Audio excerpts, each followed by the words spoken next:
Hey everybody, welcome back to the J-Chip Show. My name is J-Chip and today I'm going to be doing a manga review. Not a taste of manga, a manga review of The Legend of Zelda Ocarina of Time. This manga was written by Akira Himekawa, which is a pen name of two different artists in Japan that collaborated to make this. And I believe this is the first of several Zelda mangas that are out there. There's one for Majora's Mask, there's one for Twilight Princess. There's a whole bunch of manga, but I believe this is the one that kicked it off. And after reading it, it was pretty solid, I gotta say.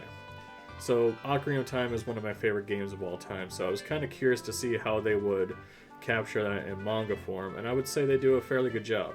Starting with the positives, the art style is pretty damn good in this one. I really like the art style that Akira and Himekawa have. I think they're phenomenal. The paneling isn't the best in my opinion, but you do have some really cool character designs. Like, you got Link right there.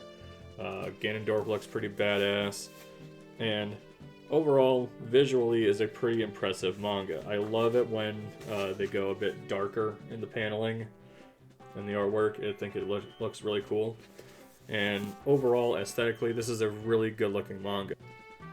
The story for this manga is an abridged version of the video game where you have serious protagonist Link going out to save the world against Ganondorf and try to protect the Princess Zelda.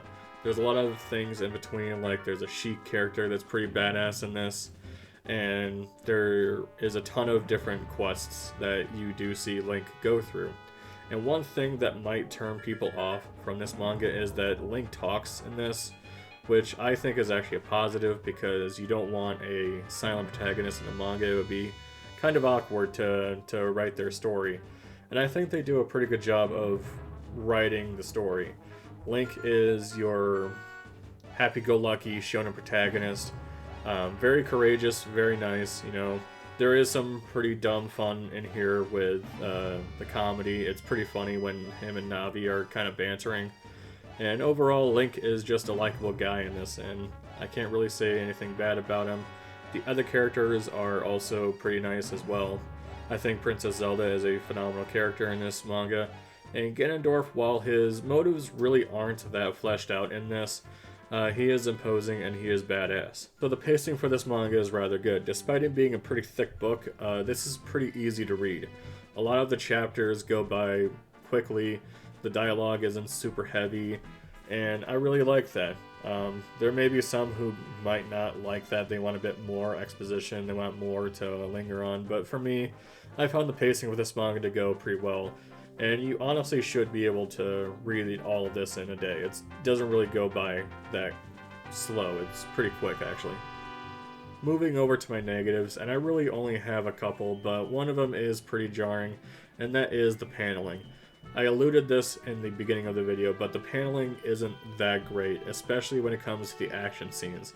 Except maybe the final fight of this. All of the fights go very quickly, and I wish you can see a bit more of what's going on. Now, a manga that I compare this to is something like Vinland Saga, where the fights in that manga are super detailed and very well done.